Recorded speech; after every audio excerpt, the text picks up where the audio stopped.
Lundi dernier, nous avions terminé avec la pensée de l'équilibre de l'interprétation des événements, de certains symboles, cet équilibre entre ce qui est littéral et ce qui est symbolique. Nous avions commencé justement à étudier deux niveaux. Effectivement, il y a des événements qui nous sont rapportés dans le livre de l'Apocalypse, et quelquefois nous l'appliquons littéralement et quelquefois nous l'appliquons symboliquement. Mais il arrive aussi que nous sommes amenés à appliquer sur un premier niveau, puisque la parole même donne des indices qui nous permettent de pouvoir le faire à un premier niveau littéral, comme par exemple le tremblement de terre de 1755, le tremblement de terre de Lisbonne, et en même temps, ce tremblement de terre, comme plusieurs d'autres événements dans la Bible, a pu nous permettre de le comprendre, comme par exemple le tremblement de terre lorsque Jésus est mort. Les événements naturels qui entourent la mort de Jésus avaient pour objectif de pouvoir sensibiliser les spectateurs qui étaient là et qui étaient là inertes, nous dit Saint Luc, qui ne savaient pas quoi faire, à comprendre que derrière le tremblement de terre, il y avait un autre tremblement plus grand, un événement spirituel plus intense. Ainsi, par exemple, le tremblement de terre de Lisbonne 1755 nous permet de comprendre que Dieu préparait les esprits à un tremblement de terre idéologique, révolutionnaire. C'était effectivement la Révolution française qui avait été préparée par d'autres révolutions avant, Révolution anglaise, Révolution américaine, Révolution hollandaise, mais la Révolution française, c'est la révolution qui va bouleverser l'Europe, qui va renverser les monarchies et permettre à Dieu de mettre en place un climat de tolérance et de liberté religieuse qui convenait, qui était pertinent à son plan et à ce qu'il voulait et la façon dont le dernier message, le dernier évangile devait être propagé dans le monde entier. Et alors que nous avons étudié les fléaux, toute cette partie des fléaux, je voudrais justement ce soir continuer. Donc vous êtes sur le guide numéro 26, la page numéro 28, pardon. Revenir un instant sur les fléaux et analyser avec vous un instant, considérer avec vous un instant le quatrième fléau qui touche le soleil. Le quatrième ange versa sa coupe sur le soleil et il lui fut donné de brûler les hommes par le feu. Et les hommes furent brûlés par une grande chaleur, et ils blasphémèrent le nom du Dieu qui a l'autorité sur ces fléaux, et ils ne se repentirent pas pour lui donner gloire. Nous sommes dans le chapitre 16, versets 8-9. Nous avons eu l'occasion de considérer ce fléau ensemble, et dans la compréhension générale, nous avons pu appliquer symboliquement ce fléau, le soleil, centralisant justement l'adoration, les idoles, l'idolâtrie de ce monde, comment Dieu frappe l'idolâtrie au cœur même en frappant le soleil. C'était l'application symbolique. Maintenant, il y a un autre niveau d'application de cela. Il n'est pas exclu, effectivement, que le soleil puisse jouer un rôle dans la souffrance des hommes, dans le bouleversement qu'il y aura à la fin des temps. Lorsque les experts analysent le problème du soleil, et de sa relation par rapport à la Terre, nous pouvons effectivement considérer un certain nombre de manifestations comme étant des signes des temps. Prenons par exemple le trou de la couche d'ozone. Nous pouvons parler du réchauffement climatique, comment la Terre est en train de perdre cette protection et qui fait que la planète se réchauffe de plus en plus. Mais tout cela, ce sont des processus qui sont lents. Donc, ce qui fait que les gens ne s'inquiètent pas énormément, se disant que, avant que véritablement on arrive à un réchauffement plus dense, avant que le trou de la couche d'ozone puisse véritablement s'élargir, ça c'est un processus qui est lent. Et l'homme peut encore rendre cela réversible. Mais il y a un autre phénomène par rapport au soleil que les hommes ne pensent pas forcément, mais qui est beaucoup plus redoutable, avec un danger qui plane véritablement sur notre tête par rapport au soleil. Alors, ici, nous sommes dans un exercice d'essayer de comprendre les signes des temps et comment il pourrait être possible de pouvoir déceler, en utilisant l'intelligence des événements, comme on dit, pour comprendre, puisque ce qui se passe actuellement dans le temps des trompettes, les catastrophes qui arrivent, sont mineures, mais suffisamment avec suffisamment d'ampleur pour nous sensibiliser, comme les événements, les catastrophes, les désastres qui sont arrivés dans toute cette période du XVIIIe, XIXe siècle, pour sensibiliser les gens. Dieu sensibilise la planète en permettant que certains événements arrivent. Prenons par exemple le Soleil. On n'a pas une très bonne vue, mais une très bonne vision de ce que vous avez sur l'écran, mais ça va. Je pense que vous pouvez considérer ce qu'on appelle les éruptions solaires. Les éruptions solaires. Qu'est-ce qu'une éruption solaire? Eh bien, les éruptions solaires, on peut le considérer comme une libération soudaine, violente, d'énergie à partir de la surface du Soleil. Le Soleil, à ce moment-là, rejette, et cela peut arriver jusqu'à notre atmosphère, des particules de matière, d'énergie. C'est une manifestation, c'est un phénomène nucléaire qui peuvent être dangereux. Pourquoi? Parce qu'on parle alors des électrons tueurs. Et il faut savoir que cela arrive, que cela est déjà arrivé. Maintenant, que se passe-t-il en cas de tempête solaire? Vous êtes sur votre feuille, je compte sur vous pour compléter ce qui manque. Une tempête solaire pourrait déclencher un holocauste nucléaire. Quand actuellement on parle d'holocauste nucléaire, on parle de quelque chose qui est sous le contrôle des hommes. Prenons par exemple, on parle d'holocauste nucléaire quand on parle de guerre nucléaire. Vous entendez actuellement par exemple le régime de Pyongyang, de la Corée du Nord, qui effraie les États-Unis, le Japon, la Corée du Sud, parce qu'ils menacent de pouvoir faire quelques essais avec quelques bombes thermonucléaires. Ce serait plus une guerre thermonucléaire et cela fait effrayer, effectivement, il y aurait de quoi. Donc, sans même que les hommes décident de déclencher une guerre nucléaire, il pourrait y avoir une catastrophe nucléaire uniquement par des vagues solaires, uniquement par une tempête solaire. Il suffirait qu'une tempête solaire se déclare. Pourquoi ce serait dangereux là, en 2013 par exemple, et pas avant, lorsque ces tempêtes solaires se sont déclarées? Parce que les hommes ont mis en place ce qu'on appelle les centrales nucléaires. C'est quoi? À quoi ça sert une centrale nucléaire? Une centrale nucléaire sert à fabriquer de l'électricité, puisque maintenant, donc, on a transposé ça dans le civil. Avant, c'était particulièrement les militaires qui utilisaient le nucléaire pour les armes. Mais le civil, le monde, la société, utilise maintenant l'énergie nucléaire, et nous avons des centrales nucléaires qui sont des usines pour fabriquer de l'électricité.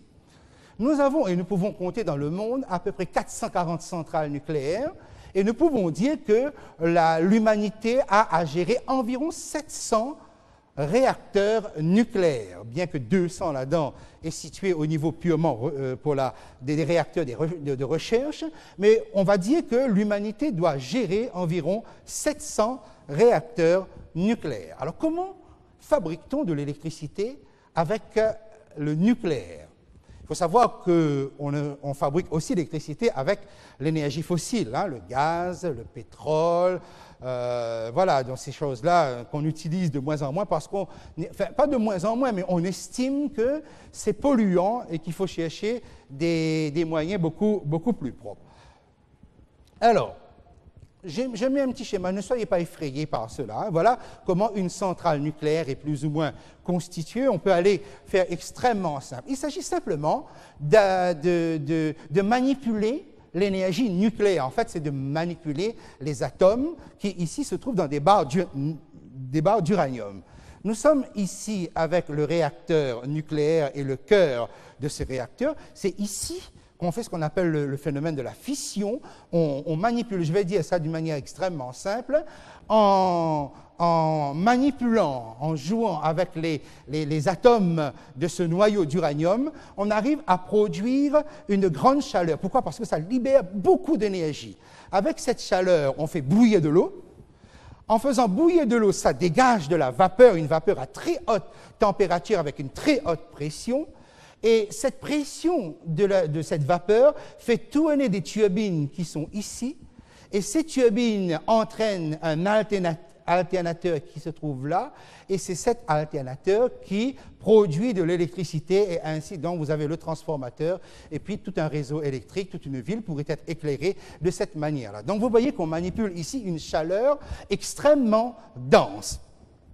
le processus que je viens de décrire ne pose aucun problème parce que les hommes arrivent à contrôler cela. Seulement, la température et la chaleur est tellement extrême qu'il faut trouver un système de refroidissement. Et là, les hommes ont pu effectivement mettre en place un circuit de refroidissement, mais grâce à ce qu'on appelle, ces bobines qui sont là, ces pompes électriques qui permettent de brasser de l'eau pour réchauffer justement, pour refroidir ces barres d'uranium. Parce que quand ces barres atteignent une telle température, si vous ne le refroidissez pas, ils passent de la fission, de ce qu'on appelle la fission, à la fusion. C'est-à-dire la température va monter et on est à peu près au niveau de ce que le Soleil pourrait produire, en exagérant un petit peu, mais voilà. C'est-à-dire, cette chaleur deviendrait incontrôlable si on n'a pas un système d'eau de refroidissement, un circuit qui permet à l'eau ensuite de repartir, de retourner à l'eau et on reprend d'autres,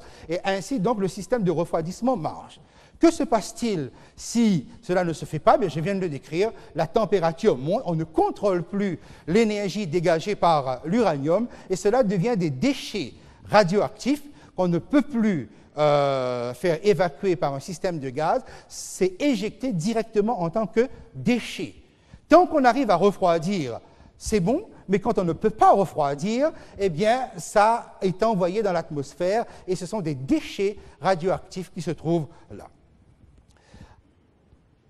Est-ce que c'est un accident qui s'est déjà produit? Ça s'est déjà produit. Le 11 mars 2011, il y a eu un tremblement de terre dans le nord du Japon. Ce tremblement de terre a déclenché un tsunami, donc dans la mer, un tsunami, et cette tsunami a déclenché des vagues extraordinaires atteignant 15 mètres de haut, et la centrale de Fukushima, qui se trouvait là, près de la mer, parce qu'il faut un système d'eau pour le refroidissement, eh bien, la centrale n'avait de barrage de protection que pour 5 mètres de hauteur environ. Vous voyez, 15 mètres, ce que cela a donné. Eh bien, ces vagues d'eau ont déclenché une panne électrique et ces vagues d'eau, l'eau a aussi noyé les générateurs. Autrement dit, la centrale s'est retrouvée avec l'impossibilité d'actionner les pompes électriques pour pouvoir faire fonctionner l'eau de refroidissement. Et résultat, puisqu'il n'y a pas de système de refroidissement, puisque le système de refroidissement ne fonctionne plus, puisque généralement ces générateurs sont censés se déclencher, effectivement ça s'est déclenché, mais l'eau les a aussi noyés. Résultat, le feu a pris dans ces réacteurs, ça a fondu, et maintenant il se retrouve avec des déchets radioactifs.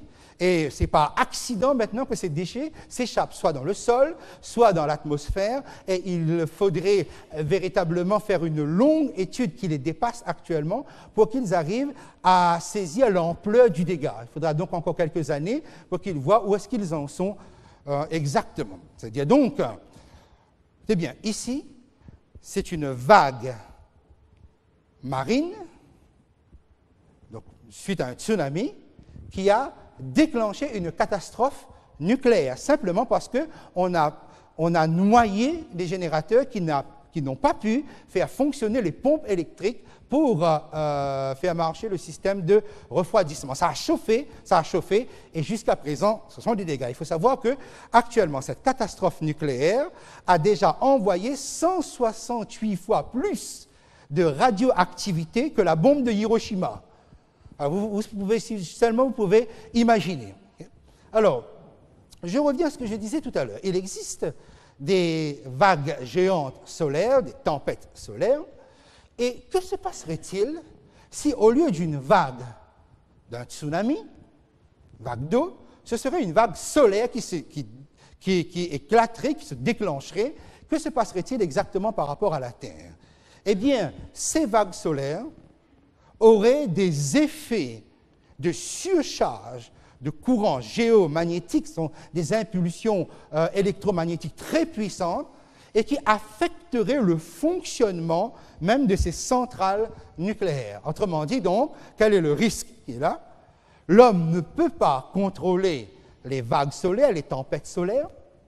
Si ça arrive, eh bien, immédiatement, il y aurait une surcharge dans les transformateurs, de tous les transformateurs des pays du monde d'ailleurs. Tout le réseau électrique planétaire serait en surcharge et cela cesserait de fonctionner, un peu comme un orage, il est déjà arrivé que, voilà, il y a un orage et ça surcharge le transfo et paf, vous avez une panne de courant. Mais cette fois-ci, ce serait planétaire. Mais imaginez un seul instant que tous les réseaux électriques du monde seraient en panne. Eh bien, voilà la catastrophe. Parce que pendant quelque temps, 48 heures ou 24 heures, on arriverait à ces 440, ces 400 et quelques centrales nucléaires du monde, on arriverait à les réguler, la chaleur. Mais très vite, le monde serait plongé dans un chaos. Non seulement parce que s'il y a une vague solaire, les satellites qui se trouvent dans notre atmosphère seraient immédiatement grillés. Si les satellites sont grillés, ça veut dire donc qu'il n'y a plus de communication dans le monde. Ça veut dire qu'il n'y a plus cette diffusion d'informations en direct que vous assistez actuellement et qui permet au monde d'être connectés les uns aux autres. Chaque nation serait complètement, non seulement dans le noir, mais isolée. Avec cela, donc, tous les incendies que vous pourriez avoir, vous pourriez, voilà, on imagine tout ce qui suit généralement quand il y a ce type de chaos-là, les vols, les pillages, etc. Tous les téléphones portables s'arrêteraient de fonctionner, puisque tout cela fonctionne à l'électronique qui dépend du réseau électrique. Toutes les voitures, puisque les voitures sont de plus en plus électroniques, s'arrêteraient de fonctionner. Vous pouvez imaginer dans quelle situation serait le monde. Ça seulement pour une vague solaire, pour une tempête solaire plus ou moins ordinaire. Donc, tout ce calcul a déjà été fait. Et en 2012, la NASA avait photographié, justement, il y avait eu des vagues solaires. C'est bien. Et les catastrophes, vous pouvez imaginer ce que cela pourrait représenter à un monde qui serait complètement dans le chaos. Et en 1859, il y a eu une vague solaire, une tempête solaire, une éruption solaire de très grande intensité, 1859. Essayez donc de faire le lien, essayez de ramener ça justement à l'époque que nous sommes en train d'étudier. Nous sommes dans cette période qui démarre le temps de la fin. Il y a eu une tempête solaire. Et qu'est-ce que cette tempête solaire a fait? Et pourquoi on l'appelle l'avènement de Carrington? Parce que c'est l'astronome Richard Carrington, l'astronome anglais Richard Carrington, qui avait étudié le phénomène, qu'il avait observé, qui a écrit carrément et fait un rapport assez précis là-dessus pour décrire justement l'intensité. Cela a eu une perturbation, a déclenché une perturbation dans tout le système télégraphique, parce que c'était la seule infrastructure qui existait à l'époque. Perturbation, grillée, même de ceux qui travaillaient justement à envoyer des télégrammes, eh bien, ils étaient là, ils ont reçu des décharges électriques. Cela n'a pas eu un grand effet dans le monde. Vous savez pourquoi? Et on a calculé que si la même tempête qu'il y a eu en 1859 se passait en 2013, vous auriez toutes ces catastrophes que j'ai décrites tout à l'heure. Autrement dit, et le National Geographic, dans un article, a fait ressortir que si jamais, à l'heure actuelle, il se produisait une éruption solaire à la manière de 1859, ce serait la fin de l'humanité. Pourquoi? Parce qu'avec le système nucléaire que nous avons actuellement, nous arriverions à une situation où il y aurait une vague de radioactivité qui engloberait l'ensemble de la planète et il ne serait plus possible de vivre. Si jamais, ça c'est même pas à notre portée, mais si jamais ça arrive, parce que l'homme a construit des centrales nucléaires, ce serait fini. Ce serait la fin de l'humanité. Alors pourquoi je vous ai parlé de ça? Simplement pour ceci. Pourquoi ces vagues, toutes les tempêtes solaires de haute intensité ont été enregistrées avant, dans cette période-là, et pourquoi il n'y en a plus eu après?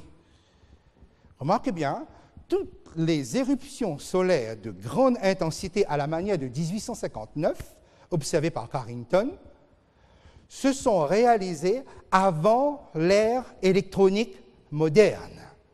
Donc, l'humanité, la Terre, n'a pas subi les effets à grande ampleur.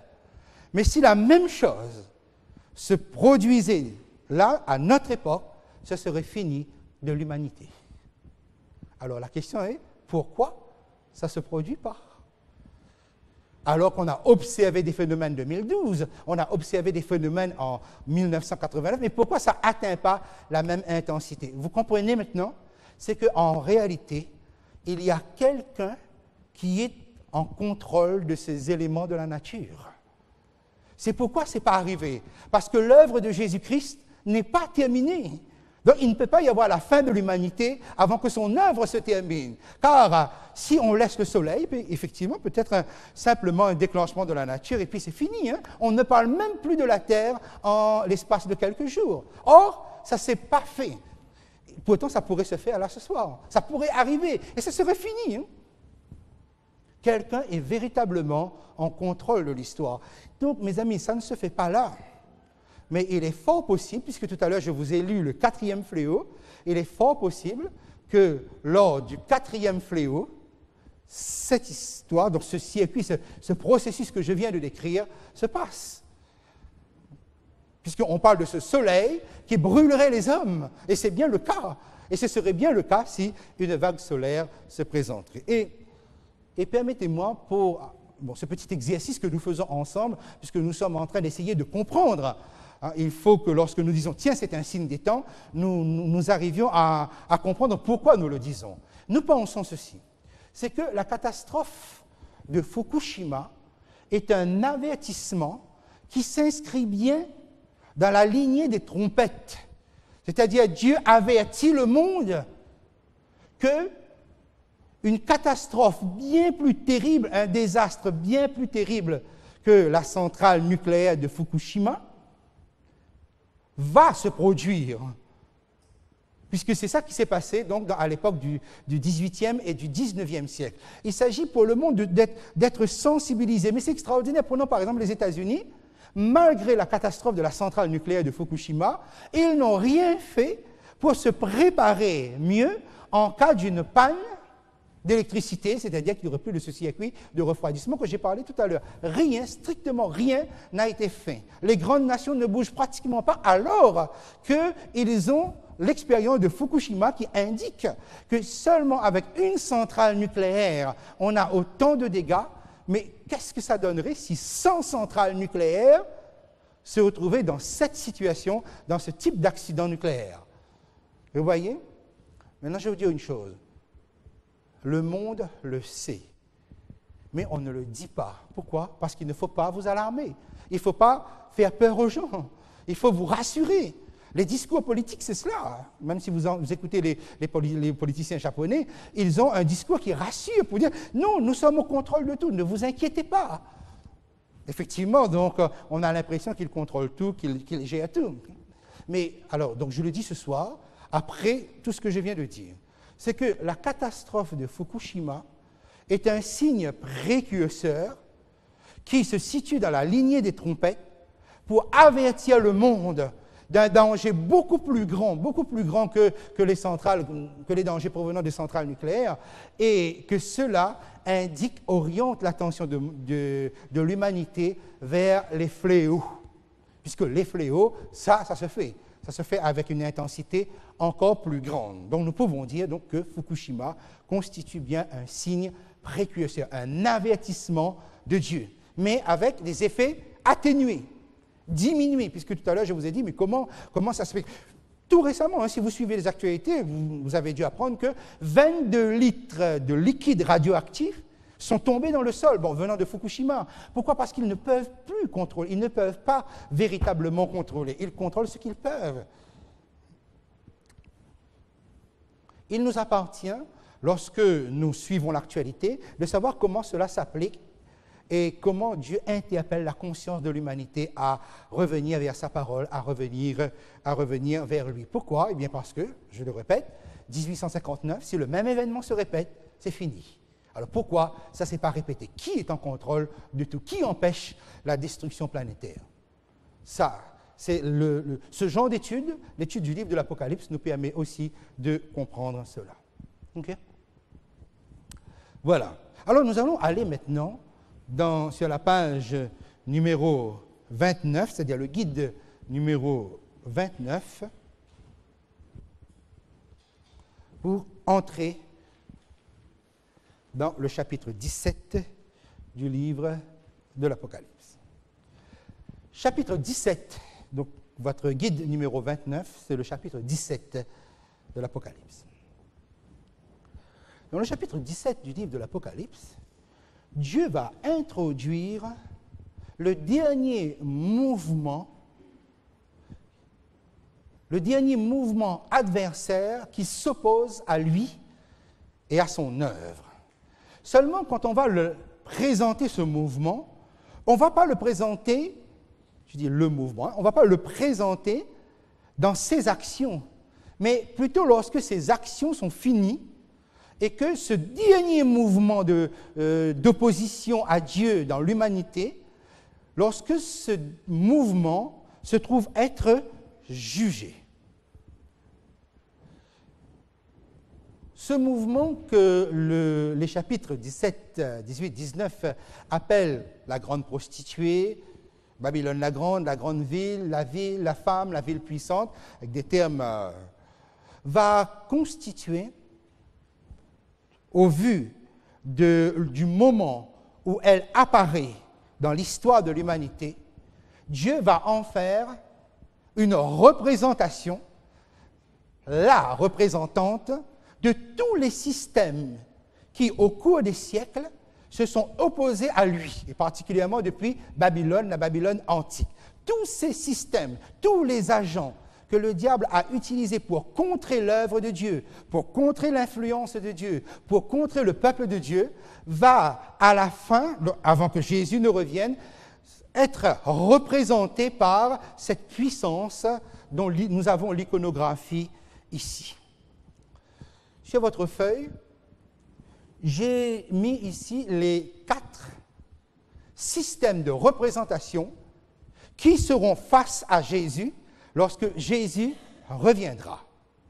Je viens de vous donner une de ces représentations, c'est-à-dire un système alors qui représente quelque chose. Nous venons de dire donc que Babylone la grande prostituée, représente, lorsque Jésus reviendra, tous les systèmes qui se sont opposés à Dieu au cours de l'humanité, au cours des siècles. Mais il y a 4 systèmes de représentation, comme vous l'avez sur votre feuille. Les 144 000, les 1600 stades, Babylone la grande, la bête et le faux prophète. Ce sont des systèmes de représentation. Les 144 000 représentent la totalité des rachetés. La totalité des rachetés depuis Adam jusqu'au retour de Jésus ne se trouve pas debout quand Jésus revient, parce que certains sont passés par la mort.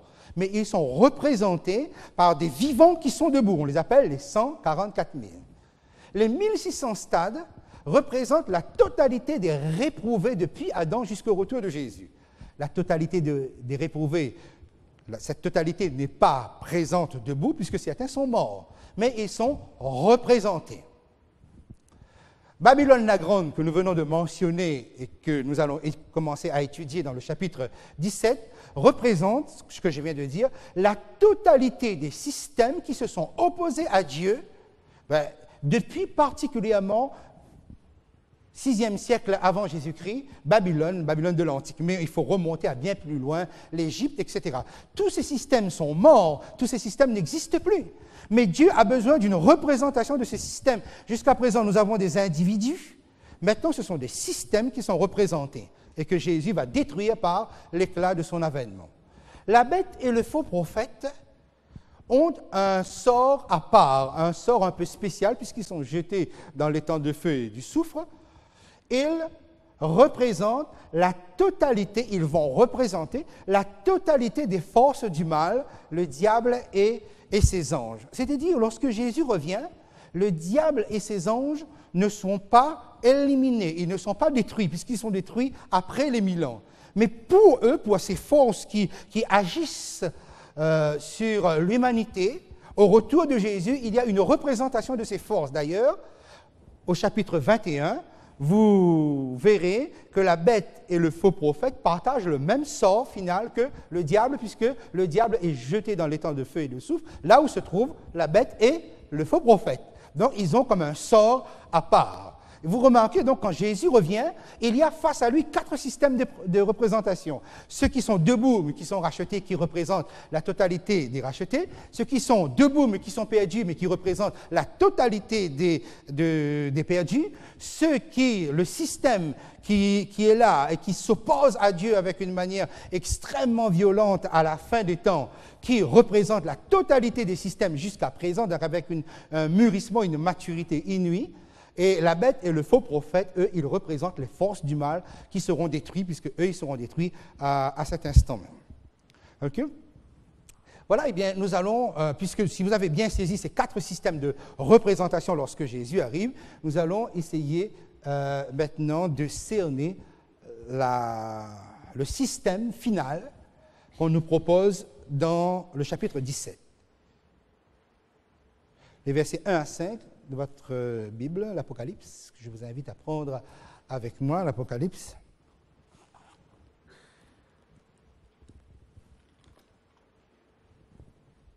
Chapitre 17, le verset 1 à 5.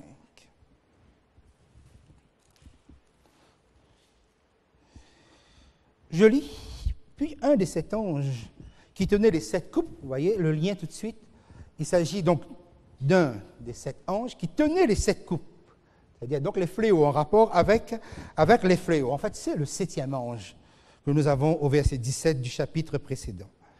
Vint et il m'adressa la parole en disant, viens, je te montrerai le jugement de la grande prostituée qui est assise sur les grandes eaux. C'est avec elle que les rois de la terre se sont livrés à l'impudicité, et c'est du vin de son impudicité que les habitants de la terre se sont enivrés. Il me transporta en esprit dans un désert, et j'ai vu une femme assise sur une bête écarlate pleine de noms de blasphème, ayant 7 têtes et 10 cornes. Cette femme était vêtue de pourpre et d'écarlate et parée d'or, de pierres précieuses et de perles. Elle tenait dans sa main une coupe d'or remplie d'abominations et des impuretés de sa prostitution. Sur son front est écrit un nom, un mystère, Babylone la Grande, la mère des impudiques et des abominations de la terre. Dans ces textes du chapitre 17 à 19, vous avez des termes équivalents pour qualifier ce dernier système opposé, ce dernier adversaire terrestre, cette forme de système. Il y a des termes différents. La grande ville, la grande prostituée, la femme, Babylone la Grande, la ville puissante. Lorsque nous avons considéré le 7e fléau, on avait vu que la grande prostituée ou Babylone la Grande était appelée la grande ville pour cela. Okay? Donc ce sont des termes qui sont équivalents. Alors ce qui nous intéresse particulièrement ici, lorsque nous avons à essayer donc d'identifier, à entrer dans l'identification des symboles que nous avons ici, c'est de reconsidérer un moment, puisqu'on dit « viens », l'ange dit à Jean, donc à vous, au lecteur, « viens, je te montrerai le jugement de la grande prostituée qui est assise sur les eaux ». En fait, nous allons très vite comprendre que les chapitres 17 et 18 constituent un développement du message du 2e ange du livre de l'Apocalypse, le chapitre 14, qu'on a eu l'occasion de voir il y a quelque temps. Donc prenez avec moi le chapitre 14 un moment et reconsidérez un instant le 2e message. Verset 8, chapitre 14, verset 8, puisque les versets 6 à 7, vous avez le premier message, le verset 8, et un second ange suivit, disant, elle est tombée qui ? Babylone la Grande, qui a abreuvé toutes les nations du vin de la fureur de son impudicité. Nous avons ici une anticipation de cette chute, parce que la proclamation de cette chute se trouve dans le message des 144 000. Mais c'est très intéressant de voir que lorsque vous regardez le message du 2e ange, vous voyez que c'est en rapport avec Babylone la Grande, ou la grande prostituée, la grande ville, la ville puissante, etc. Regardons le 3e message. Et un 3e ange les suit, verset 9, en disant, d'une voix forte, « Si quelqu'un adore, qui ? La bête et son image, et reçoit une marque sur son front et sur sa main. » Verset 11, par exemple, hein, « Et la fumée de leur tourment monte au siècle des siècles, et ils n'ont ni repos, ils n'ont de repos, ni jour, ni nuit, ceux qui adorent la bête et son image. » Il est question de qui ici ? Il est question de la bête. Cette femme est assise sur une bête écarlate, et si il y a une étroite association entre la femme et la bête, mais il y a cependant une distinction qui se trouve dans le message des 3 anges. Donc portez bien attention à cela. Le message du 2e ange sera amplifié par les chapitres 17 et 18, puisque dans le message, on n'en parle pas beaucoup, c'est juste un verset. Mais le 3e message nous parle plutôt de la bête. Nous allons essayer donc de les identifier, si vous voulez bien, parce qu'on a opéré ici une certaine distinction. Et la distinction va se voir surtout dans le sort final. Prenons par exemple, concernant la grande prostituée, au chapitre 17 et le verset 16. Le sort final, c'est-à-dire le moment de la destruction. Verset 16. Les 10 cornes que tu as vues et la bête haïront la prostituée, la dépouilleront et la mettront à nu, mangeront ses chairs et la consumeront par le feu. Voyez à quel moment la grande prostituée est détruite, ou Babylone la grande est détruite, par la bête elle-même. Regardons le sort final, c'est-à-dire donc, ils ne sont pas détruits en même temps, ce qui indique bien qu'il y a une distinction à opérer malgré l'étroite association entre la cavalière et la monture, bien sûr. Chapitre 19 et le verset 20, que j'ai dit tout à l'heure, chapitre 19 et le verset 20. Et la bête fut prise, et avec elle le faux prophète qui avait fait devant elle les prodiges par lesquels il avait séduit ceux qui avaient pris la marque de la bête et adoré son image. Ils furent tous les deux jetés vivants dans l'étang ardent de feu et de soufre. Vous voyez, ils ne sont pas détruits en même temps, ce qui indique donc une distinction à faire entre ces deux qui se trouvent là associés, mais qui se distinguent ici. Essayons de comprendre cela. Identification de la bête. Au chapitre 17, verset 3, nous l'avions lu à l'instant, nous avait donné quelques indications. On peut regarder ces indications qui se trouvent, revoir, de toute façon je les ai mis ici. Il me transporta en esprit dans un désert, et je vis une femme assise sur une bête écarlate, pleine de noms de blasphème, ayant 7 têtes et 10 cornes. Et lorsqu'on va vers le verset 8, un petit peu plus bas, on nous dit, la bête que tu as vue, l'ange nous donne l'explication, était, et elle n'est plus. Elle doit monter de l'abîme et aller à la perdition. Et les habitants de la terre s'étonneront en voyant la bête, parce qu'elle était, et qu'elle n'est plus, et qu'elle reparaîtra. Alors là, nous avons des indices quand même suffisamment clairs pour chercher dans l'histoire, mais qui est cette bête qui était, qui n'est plus, et qui reparaîtra? Eh bien, on a eu tout le loisir de l'étudier effectivement dans le chapitre 13 du livre de l'Apocalypse, et on a pu l'identifier, chapitre 13, versets 1 à 10, il s'agissait de la papauté au temps du Moyen-Âge, de la papauté médiévale. Donc c'est cette puissance qui est là, mais avec une indication, il y a un indice ici très important et nécessaire, et que j'ai entouré là, c'est qu'elle est écarlate. Autrement dit, cette bête n'avait pas cette description dans le chapitre 13, mais maintenant elle est rouge. Elle est rouge de la couleur de qui? La couleur du dragon, chapitre 12, puisque le dragon était rouge. Maintenant, regardez bien, à la fin, avant et pour faire apparaître la grande prostituée, Babylone la grande, cette bête-là qui revient, qui reparaît, elle est rouge, c'est-à-dire elle s'identifie totalement au dragon. Autrement dit, elle, sur la terre, cette bête aura une puissance plus grande qu'elle n'avait au Moyen-Âge, à l'époque, entre 538 et 1798. Vous vous rappelez cette longue période de 12 siècles, 1260 années. À la fin, cette bête aura plus de puissance, elle a plus de caractéristiques du dragon. Elle est rouge comme le dragon, c'est rouge. Mais donc, nous comprenons la bête comme étant ce système de la papauté qui revient en force, avec plus de force, plus de pouvoir, justement. Identifions la femme. Au chapitre 17 et le verset 3, nous avons vu, Jean dit, on me transporta en esprit dans le désert et je vis une femme. Il y a une association ici, femme-désert. Cette association se trouvait aussi dans le chapitre 12 que nous avons eu l'occasion d'étudier.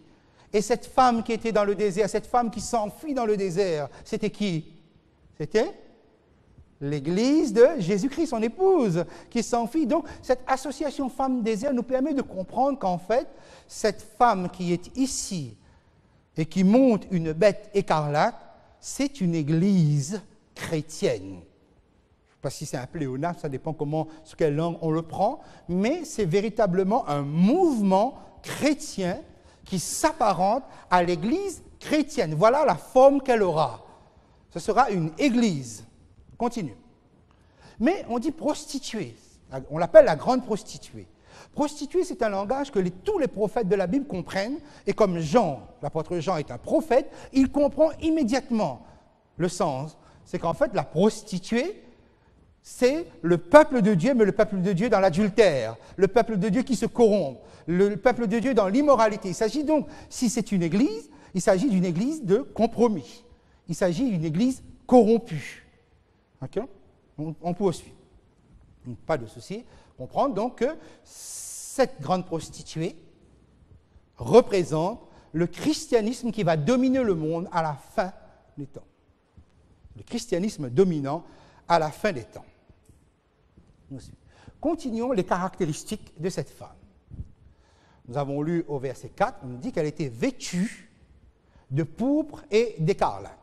Donc nous sommes le christianisme dominant de la fin, l'Église qui domine le monde, l'Église, le christianisme, l'Église chrétienne qui imprègne le monde. Voilà ce qu'on nous dit.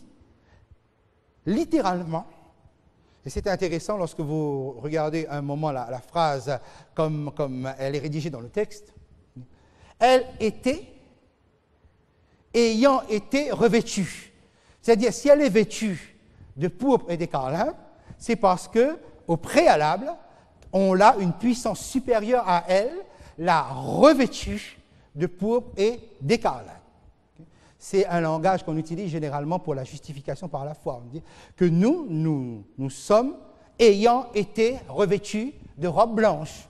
Parce que la puissance au-dessus de vous, Jésus-Christ, vous a revêtus. Donc vous êtes maintenant vêtus de robe blanche. Ça va? Vous retrouvez le même. Ça veut dire une puissance supérieure à cette femme. Donc ça veut dire qu'elle n'est pas toute puissante. Et il y a des puissances supérieures qui la contrôlent, qui la dirigent. Okay? Là, revêtue de pourpre et d'écarlate. Attention ici. Pourpre et écarlate.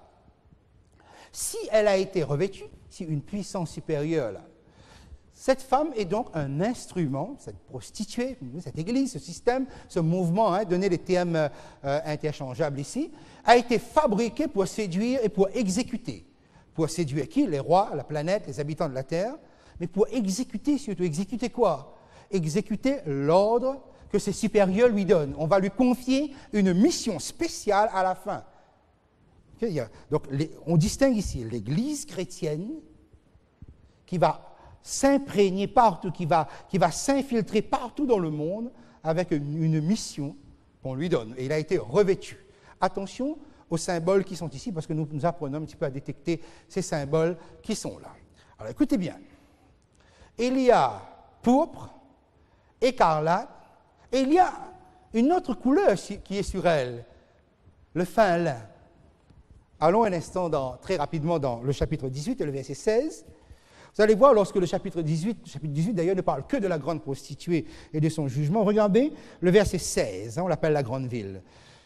Et ils diront, malheur, malheur, la grande ville qui était vêtue de fin lin, de pourpre et d'écarlate, et parée d'or, de pierres précieuses et de perles, en une seule heure, tant de richesses ont été détruites. Vous voyez qu'elle était, pareil, ayant été revêtue de fin lin. Mais attention, ces trois couleurs, ce sont les trois couleurs que vous rencontrez dans le sanctuaire, dans le système du sanctuaire. Ce sont des couleurs de Jésus-Christ. Vous avez donc ici les attributs de Christ qui sont usurpés. Le pourpre, d'ailleurs c'est avec beaucoup de moquerie, d'ironie que les soldats ont revêtu Jésus d'un manteau de pourpre, si vous regardez dans Marc et si vous regardez dans Jean. Le pourpre, c'est la royauté de Christ, c'est la couleur de la royauté. Pourquoi? Parce que les rois portaient le manteau de cette couleur-là. L'écarlate, qui venait d'un vert luisant et qui était sacrifié pour pouvoir avoir cette couleur rouge artérielle, l'écarlate représente le sacrifice de Jésus. Le fin lin représente la perfection reconnue de Jésus. Et vous avez là d'ailleurs les trois premiers évangiles. La royauté, Matthieu présente Jésus roi. Le sacrifice, Marc présente Jésus sous l'angle du serviteur souffrant, sacrifié. Et l'évangile de Luc présente Jésus sous l'angle de la perfection. Okay? Et ce sont ces attributs-là qui sont ici usurpés. Et c'est pour vous dire comment l'Église chrétienne,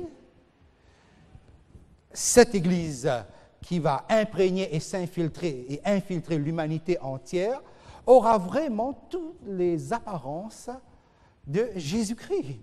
Voilà pourquoi ça va séduire. Voilà pourquoi ce sera séduisant.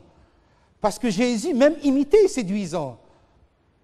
Il n'y a qu'à voir lorsqu'on parle de quelqu'un sort un livre sur Jésus selon l'évangile de Judas ou autre. Ce sont des Jésus totalement bizarres, mais le monde, quelque part, est ému. Il y a un mouvement. Les gens, quelque part, quand on parle de Jésus, ça bouge. Ça bouge. Les gens ne sont pas insensibles sur les attributs de Jésus. Mais on y reviendra lorsque nous terminerons cette série. Voici donc comment elle séduit l'humanité avec les attributs de Jésus-Christ.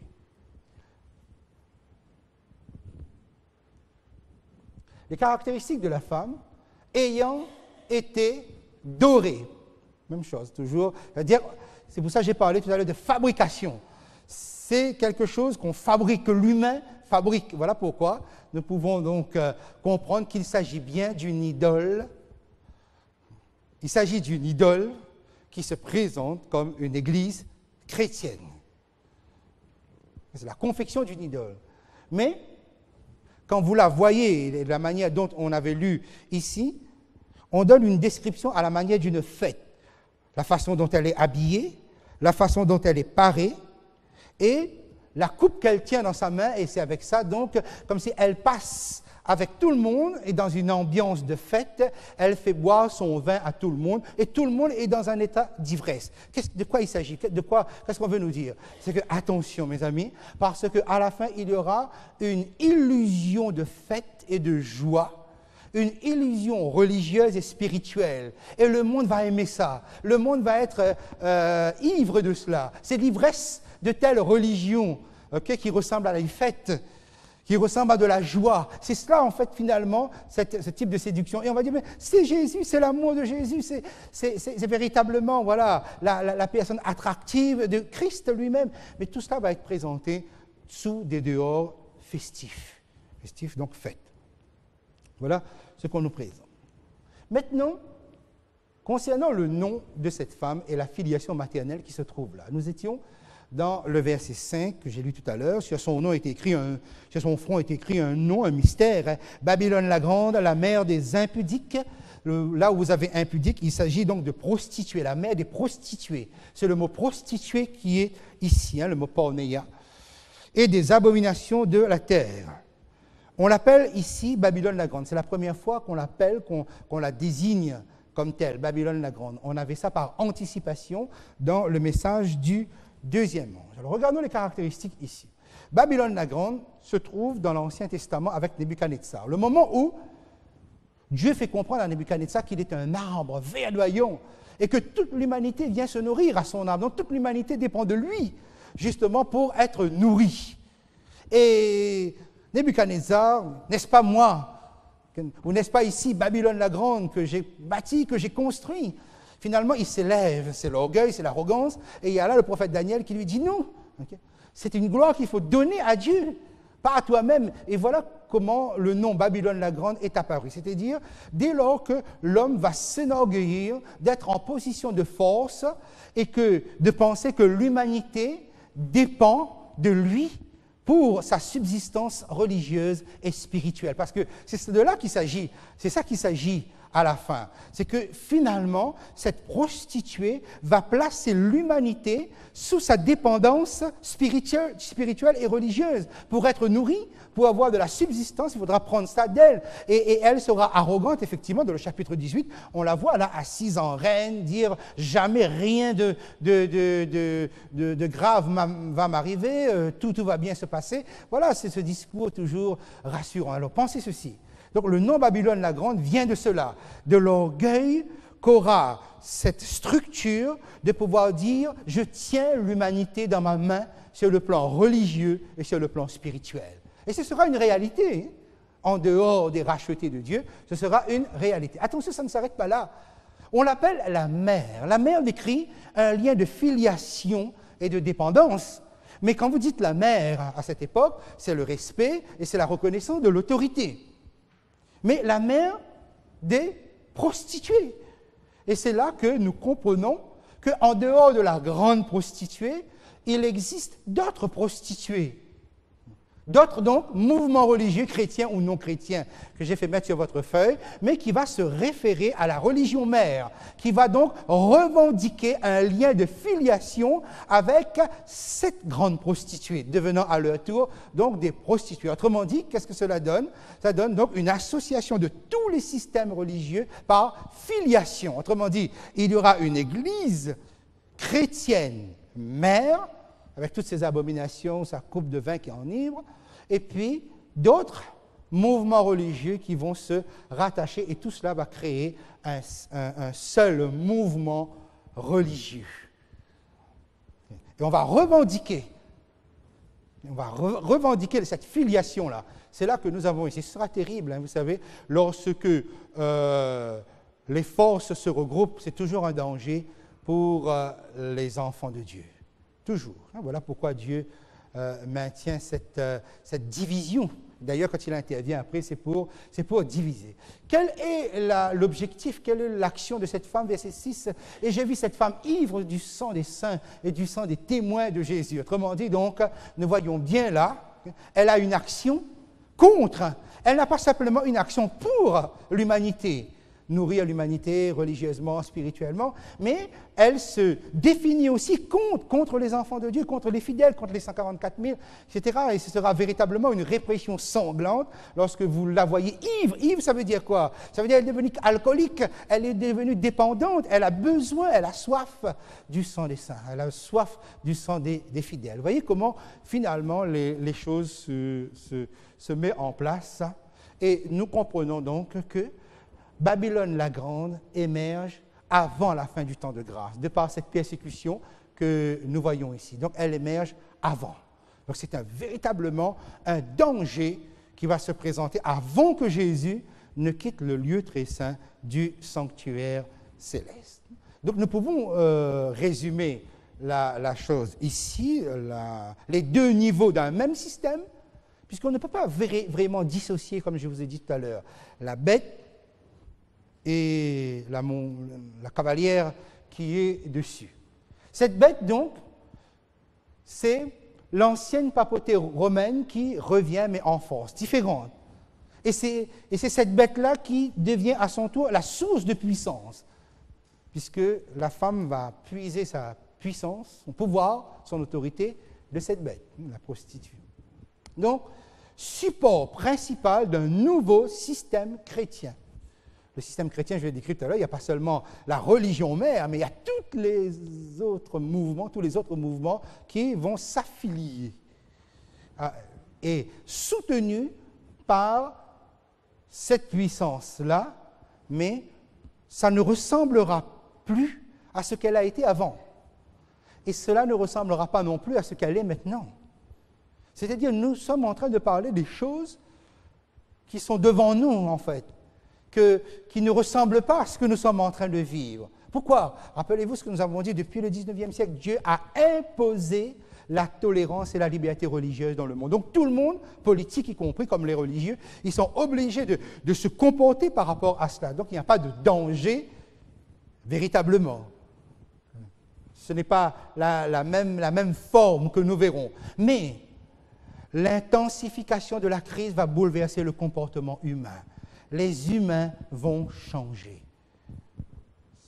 Il y aura une nette différence entre ce que nous verrons et ce que nous voyons actuellement. Tandis que la prostituée, c'est le nouveau système chrétien dominant, c'est-à-dire c'est l'Église chrétienne, mais pas avec ce que vous voyez là en ce moment, mais beaucoup plus répressive, beaucoup plus agressive, avec un mouvement de séduction tourné vers la terre, un mouvement d'exécution par rapport à la Trinité satanique, le dragon, la bête et le faux prophète, et un mouvement de persécution envers les fidèles de Dieu. Vous savez, Jean va dire quelque chose ici, lorsque on vient de lui révéler cela, ou lorsqu'il vient de voir cela en vision. Verset 6, il avait déjà vu cette femme ivre du sang. Et c'est à ce moment-là, il dit, en la voyant, je fus saisi d'un grand étonnement. Littéralement, en la voyant, je fus saisi, ou plutôt, je m'étonnais d'un étonnement mégalo. Parce que c'est là le mot qu'il y a ici. On a parlé de ça lundi dernier, mégalou, veut dire démesuré. C'est-à-dire qu'il y a véritablement une emphase sur le mot étonnement. Il est surpris, il est étonné par ce qu'il voit. Et cela peut se comprendre, et si son étonnement a été révélé ici, c'est bien pour confirmer quelque chose. C'est que, vous voyez, dans la succession des révélations, au chapitre 12, vous avez la femme revêtue de blanc et dans toute sa pureté, qui est l'Église chrétienne. Et Jean connaît l'Église chrétienne, l'Église de Christ, de cette manière-là. Il est lui-même un dirigeant de l'Église, cette Église chrétienne. Maintenant, voilà ce qu'il voit. Église chrétienne, mais voilà. Autrement dit, c'est la même Église, mais qui est devenue cela. Et qu'a fait cette Église? A donné un reste de sa postérité. Il y a un reste. Et le reste s'échappe parce que le reste n'a pas voulu devenir ça. Le reste, c'est-à-dire la postérité ou les enfants n'ont pas voulu devenir comme cela. Ils sont échappés. Et qu'est-ce qu'il voit? Il voit cette Église dont il est un des dirigeants à l'époque où il voit cela, cette Église persécuter, réprimer les chrétiens fidèles. Oui, il est complètement bouleversé parce que ce n'est pas quelque chose qui s'inscrit dans sa structure, dans sa manière de voir. Il voit l'Église dont il est le serviteur devenir un instrument totalement dans la main du diable. Et surtout, jusqu'à présent, les persécutions restent malgré tout régionalisées, localisées. Mais cette puissance-là réussit à entraîner l'humanité entière contre les enfants de Dieu. Et il y a de quoi être étonné, il y a de quoi être surpris. Et l'ange va lui dire, mais pourquoi t'étonnes-tu? Pourquoi es-tu surpris? Viens, je te montrerai. Et effectivement, et permettez-moi de terminer moi, avec ça ce soir, l'ange va lui donner une explication nécessaire pour la suite. Le verset 8, nous l'avons vu, nous l'avons lu pour comprendre qui est la bête, qui était, et qui monte de l'abîme pour aller vers la perdition. On arrive au verset 9. L'ange dit, c'est ici l'intelligence qui a de la sagesse. Nous sommes familiarisés avec cela. C'est ici. C'est ici, veut dire, attention, il y a un moment stratégique de l'histoire, un moment grave de l'histoire. Faites attention, vous les enfants de Dieu. Il faut avoir de l'intelligence. L'intelligence, c'est l'intelligence qui connaît Dieu, qui connaît le caractère de Dieu. Bonté, justice, etc. Je vous ramène à la feuille de guide au numéro 19. Vous retrouverez ces éléments-là. Mais l'intelligence qui est éclairée. Parce qu'à la fin, il ne suffira pas d'avoir de l'intelligence ou de connaître Dieu. Il faut que cette intelligence soit éclairée, de la sagesse, avec toute cette crainte qu'inspire la connaissance de Dieu lorsqu'on a défini qu'est-ce qui est bien, qu'est-ce qui est mal. C'est ici l'intelligence qui a de la sagesse. Les 7 têtes sont 7 montagnes sur lesquelles la femme est assise. Remarquez bien, la femme est assise sur les 7 têtes. Ça fait la 3e fois dans ce texte que nous voyons la femme être assise. Elle est assise sur un siège à 3 angles. La première fois, nous la voyons assise sur les eaux, qui représentent les peuples, foules, nations, les langues, etc. La deuxième fois, nous la voyons assise sur la bête écarlate. Et là, nous la voyons assise sur les têtes de la bête. Assise sur les eaux, c'est là où vers qui elle vit, elle exploite son pouvoir, les nations, vers qui s'est tournée. Sur la bête, c'est d'où vient son pouvoir. Donc, sur les eaux, sur les nations, c'est vers qui elle exprime cette autorité-là. Assis sur la bête, c'est de qui vient cette autorité. Mais assis sur les têtes, c'est la légitimité qu'elle aura de réprimer les enfants de Dieu à la fin des temps. C'est-à-dire donc maintenant, c'est contre qui? Donc vers qui, de qui et contre qui son autorité. Alors, d'abord, voyons ce que nous avons ici. Cette tête, on nous dit, c'est 7 montagnes. On nous dit, ce sont aussi 7 rois. Nous comprenons donc 7 rois, c'est 7 royaumes. Quand on parle de roi dans les livres prophétiques, c'est royaume. Mais là, vous voyez l'association qui est faite montagne, royaume. Dans Daniel, au chapitre 2, vous avez bien cette association montagne, royaume. Par exemple, le chapitre 2 et le verset 35, où Daniel dit, la petite pierre, la pierre que tu as vu détachée d'une montagne sans le secours de coup de main qui vient frapper, devint une grande montagne qui remplit toute la terre. Et au verset 44-45 de ce chapitre 2, on voit que cette montagne, c'est le royaume de Dieu lui-même qui s'installe sur la terre. Donc nous avons bien le lien, les têtes, ce sont des royaumes. Maintenant, la question, ce sont aussi 7 rois. On nous donne des indications, 5 sont tombés, 1 existe, l'autre n'est pas encore venu, et quand il sera venu, il doit rester peu de temps. Qui sont donc ces 7 rois majeurs? Et on parle de certains qui sont tombés donc dans l'histoire. Lorsque nous étions dans le chapitre 12 du livre de l'Apocalypse, on avait vu les 7 têtes du dragon, le dragon rouge. Ici, le dragon donne toutes ses caractéristiques à la bête. Cette bête qui est là et qui a 7 têtes. Effectivement, le dragon a 7 têtes et 10 cornes. Mais la bête aussi, papauté médiévale, a 7 têtes et 10 cornes. Ici, on lui donne toute son autorité, son pouvoir, ses caractéristiques. Donc, les têtes de la bête, ce sont les mêmes que les têtes du dragon. Vous me suivez? Donc, il nous suffit simplement de nous reporter aux têtes du dragon. Vous vous rappelez de ça? Alors, avec moi, vous avez quoi? Babylone, Mèdes et Perses, la Grèce, Rome, la papauté médiévale, faux prophète, chapitre 13 ici, et Babylone la Grande. Et Jésus revient. Ce sont tous les systèmes, tout à l'heure, lorsqu'on disait que Babylone la Grande va être la représentante de tous les systèmes qui se sont opposés à Dieu, opposés au peuple de Dieu au cours des siècles. Vous avez un certain nombre ici, mais il y en a plus si on remonte depuis Adam. Donc, nous avons 1, 2, 3, 4, 5, 6, 7. Nous avons donc les 7 têtes de la bête ici. Alors, on nous dit, 5 sont tombés. Babylone, Mèdes et Perses, Grèce, Rome, papauté médiévale. Parce qu'effectivement, cette bête a reçu un coup mortel. Donc nous sommes avec la 6e tête et la 7e qui est devant nous. On dit, l'autre n'est pas encore venu, mais quand il sera venu, il doit rester peu de temps. Regardez bien ce schéma. Jean parle comme s'il était sous la 6e tête. 6e période. Alors qu'en fait, historiquement, Jean se situe ici. Mais le Saint-Esprit le place à notre époque. Comme si ce soir il était là, il aurait dit la même chose que nous. On a dit 5 sont tombés, un existe, l'autre n'est pas encore venu. Mais ça, c'est notre époque, ça. C'est-à-dire toute la période du temps de la fin.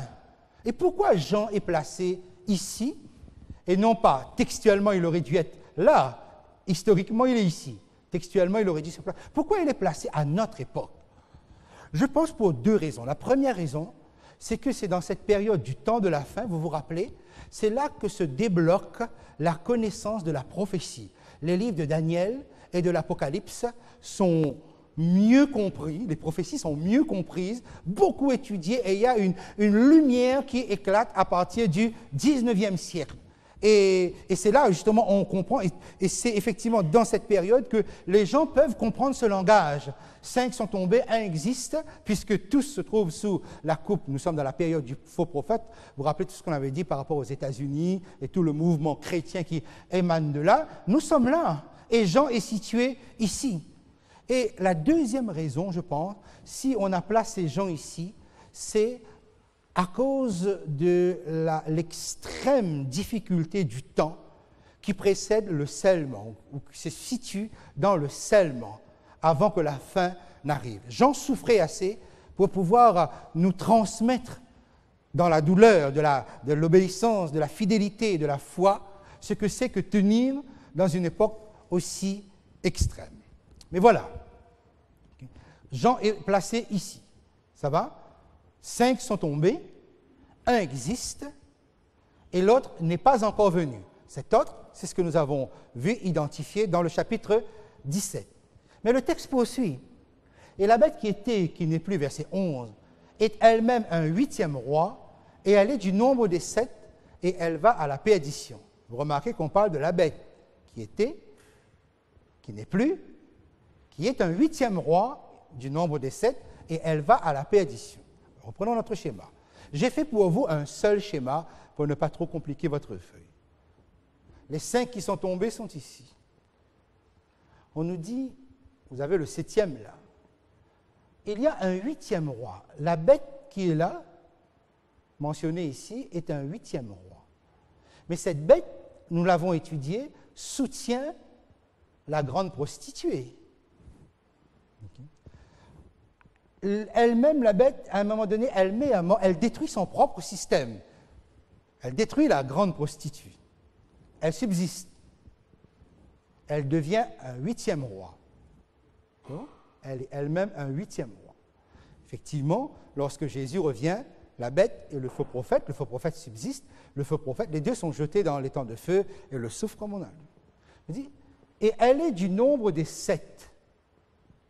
Effectivement, c'est dans la logique des choses, puisque cette bête, historiquement, elle est identifiée, elle est du nombre de 7. OK? Vous avez bien suivi? C'est comme si, voilà, la bête qui est là revient en force là, avec des caractéristiques plus intenses du dragon, mais cette bête subsiste. Pour une raison, Dieu l'a fait subsister. C'est parce qu'il faut qu'elle représente les forces du mal avec le faux prophète. Voilà pourquoi la grande prostituée est détruite avant, mais qu'elle, elle persiste jusqu'ici. Mais il n'y a pas 8, puisque c'est un même système d'ailleurs.